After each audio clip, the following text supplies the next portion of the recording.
नमस्कार, प्रणाम। फिर से हम दोनों भाई साथ में, और एक बहुत ही प्यारा गीत पवन सिंह जी का है। जो भी गलती हो क्षमा करिएगा। पीरा पीरतिया की पीर बकैले परदेसी प्रीतम न पास, पल पल पहाड़ नियन लागे समैया, जियरा रहेला ए पिया हो, तोहरा बिना हमर जिंदगी उदास।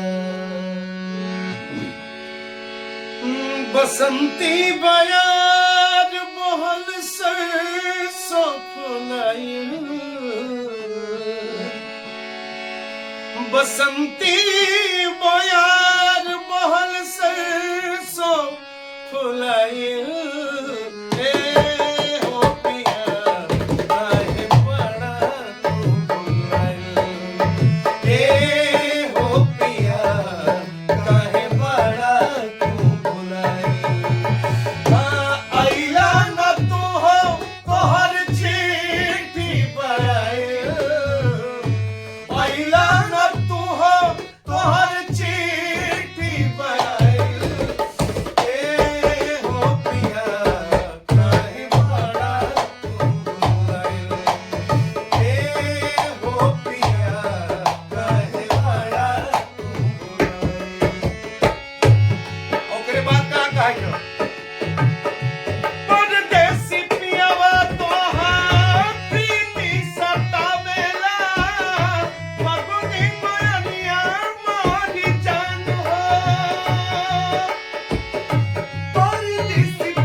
धन्यवाद सभी को।